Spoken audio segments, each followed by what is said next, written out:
하나님의 말씀입니다. 우리 함께 합독하시겠습니다. 그러나 백성 가운데 또한 거짓 선지자들이 일어났나니 이와 같이 너희 중에도 거짓 선생들이 있으리라.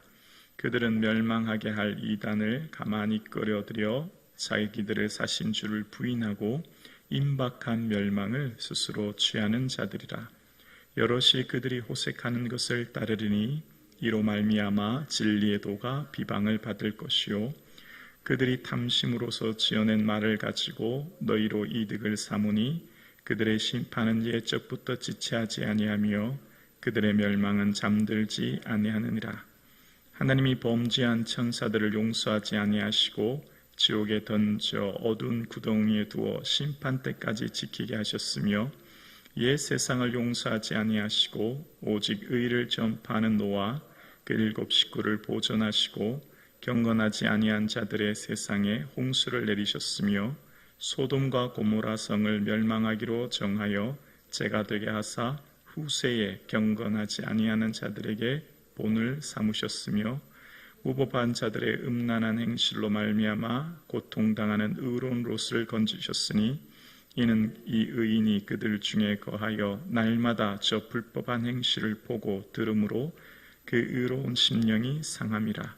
주께서 경건한 자는 시험에서 건지실 줄 아시고 불의한 자는 형벌 아래 두어 심판날까지 지키시며 특별히 육체를 따라 더러운 정욕 가운데서 행하며 주관하는 일을 멸시하는 자들에게 형벌할 줄을 아시느니라. 이들은 당돌하고 자긍하며 떨지 않고 영광 있는 자들을 비방하거니와 더 큰 힘과 능력을 가진 천사들도 주 앞에서 그들을 거스려 비방하는 고발을 하지 아니하느니라. 아멘. 베드로는 마지막 유언과 같은 말씀으로 내가 떠난 후에 남겨지는 성도들을 향한 말씀을 전하면서 오늘 본문은 거짓 선지자들에 대해, 그러니까 이단들에 대해서 이야기합니다. 구약에 참 선지자와 거짓 선지자가 있었듯이 이 시대에 일어나는 이단들에 대해서 주의할 것을 이야기합니다. 이단은 우리를 십자가의 피로 구속하신 예수님을 부인하는 자들이었고 그들은 곧 임박한 멸망의 길로 가는 자들이었습니다. 이단의 특징은 사랑의 하나님이시지만 반드시 공의의 하나님께서는 심판이 있으신데 이단은 심판을 부정하는 자들이었습니다. 그래서 영지주의적 이단은 도덕적 무용론을 주장하면서 몸의 쾌락을 쫓아 살기에 윤리, 도덕적인 문제가 생긴 겁니다. 그래서 이단의 특징, 오늘날 이단도 그런 것 같습니다. 이단에 나타나는 2가지 특징이 있습니다. 바로 돈과 성의 타락입니다. 돈의 문제, 성적인 문제가 나타나죠. 오늘 본문도 그렇습니다. 2절, 3절에 보면 호색하는 것을 따르게 되고 또 3절에 보면 탐심으로서 지어낸 말을 가지고 너희로 이득을 삼으니라고 이야기합니다. 이단의 특징은 이제 윤리적인, 특별히 성적인 타락과 재물을 추구하는 이런 사적으로 취하는 이런 모습으로 이제 이단이 나타나는 거예요. 그러니까 오늘날도 어쩌면 비슷하죠. 이단들을 가만히 보면 그 핵심에는 반드시 이 2가지 중에 하나는 들어있는 것을 봅니다. 그러면서 이 베드로는 구약에 나타났던 공의의 하나님은 심판하신 하나님이었다라고 하는 것을 예를 들어서 설명하면서 이제 자기 위치를 망각했던 범죄한 천사들에 대해서 4절에 이야기합니다. 4절에 보면 하나님이 범죄한 천사들을 용서하지 아니하시고 지옥에 던져 어두운 구덩이에 두어 심판 때까지 지키게 하셨으며 라고 이야기합니다. 천사들의 자신의 위치를 망각한 이 천사들을 지옥 어두운 구덩이에 던졌다라고 베드로는 이야기합니다. 지옥에 대해서 가장 많은 말씀을 하신 분이 예수님이셨죠. 그처럼 베드로도 이제 지옥에 대해서 이야기하는데요. 예수님과 조금 다른 차이점을 보면 예수님은 지옥에 대해서 특징이 다 불과 관련되었거든요. 지옥, 불, 혹은 꺼지지 않는 불, 이런 고통을 표현하는 것이었고, 오늘 베드로는 지옥에 대해서 어두운 구덩이에 두었다라고 이야기하는 걸 봅니다. 그러니까 반드시 지옥은 있는 것이며 그 지옥이 얼마나 비참하고 고통스러운 것인가를 이야기합니다. 그러면서 또한 두 번째로 구약에 나타났던 심판의 예로 노아 홍수 심판의 예를 드는 겁니다. 5절에 보면 옛 세상을 용서하지 아니하시고 오직 의를 전파하는 노아 그 7 식구를 보존하시고 경건하지 아니하는 자들의 세상에 홍수를 내리셨으며 라고 이야기합니다. 그러니까 구약에 있었던 그 모든 생각이 항상 악할 뿐임을 보시고 사람 지으심을 한탄하셨던 하나님은 이제 이 물로 심판하게 되죠. 그런데 이 심판이 다가오는데 사람들은 심판이 다가오는 것을 알지 못하고 예수님께서 마지막 이 말세에 있어질 일들에 대해서 말씀하실 때도 많은 사람들이 먹고 마시고 장가들고 시집간다, 멸망의 날이 임박했음을 알지 못하고 자신의 본성을 쫓아 살게 된다라고 하는 것을 말씀하셨죠. 노아 시대에 홍수 심판이 있음을 많은 사람들은 알지 못한 채 그냥 자신의 본성을 쫓아 살아가고 있음을 이야기하는 겁니다. 그때 살아남은 사람은 노아를 포함한 7 식구임을 이야기하고 있는 겁니다.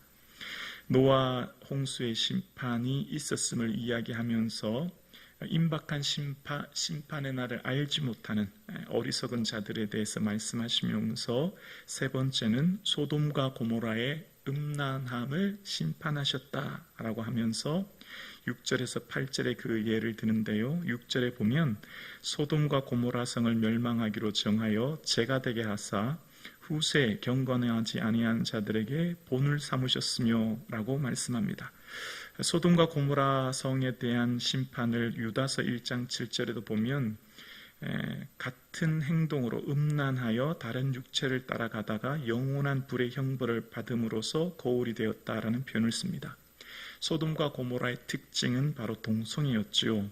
동성애로 말미암아 이 소돔과 고모라가 심판을 받았고, 그래서 재가 되어 그 성은 아무것도 남지 않았다라고 하는 것을 통해서 경건하지 않은 자들에게 본보기를 삼으셨다라고 이야기합니다.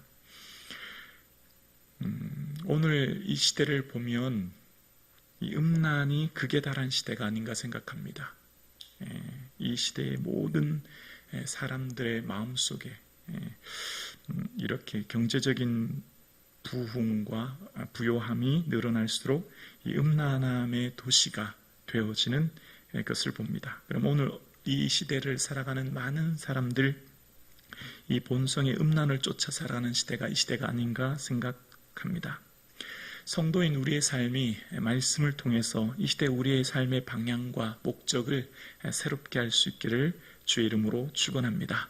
이단들의 특징, 이 시대를 쫓아 살아가는 사람들의 특징이 이 음란함인 것을 본문은 이야기하고 있지요.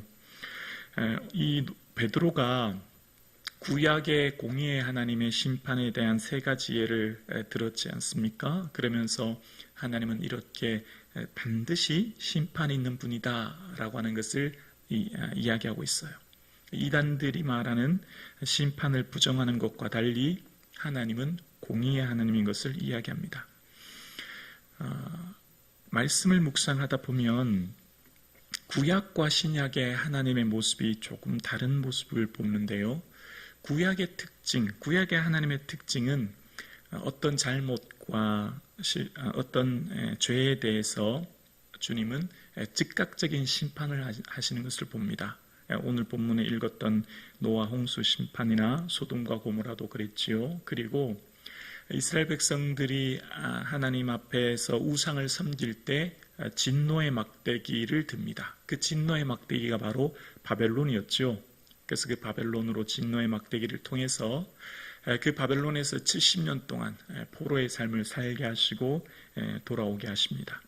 그런 하나님께서 그 삶에 대해서 예레미야를 통해서 말씀하실 때 너희를 향한 내 생각은 평안이요 재앙이 아니다. 미래와 희망을 주는 것이다. 너희는 내게 부르짖어 기도하면 내가 너희를 듣는다 라고 말씀하시면서 잘못한 죄에 대한 심판을 말씀하시지만 그 심판이 목적이 아니라 돌아오게 하시고 회개하게 하시는 것이 목적임을 말씀하시는 하나님을 봅니다. 그런데 신약에 가면 좀 즉각적인 심판이 좀 유보되는 것 같아요. 사람들의 이 죄에 대해서 마치 이 구약처럼 무슨 소돔과 고모라나 노아 홍수처럼 그 잘못에 대해서 즉각적으로 징계하시고 심판하시는 모습이 잘 보이지 않습니다. 오히려 하나님의 심판의 방법은 유기하심입니다. 내버려 두는 거예요. 그들이 죄악으로 삶을 살아가지만 하나님께서는 그것을 그냥 내버려 두는 겁니다. 그래서 그들의 심판이 결국 그들로 말미암아 그 심판의 삶을 고통을 겪게 하게 하는 것을 보는데요. 로마서에 보면 로마서 1장 후반절 26절 이하에 보면 하나님께서 그들을 부끄러운 욕심에 내버려 두사라고 이야기합니다. 그냥 그들의 본성을 쫓아 살아가는 대로 내버려 두셨다는 거예요.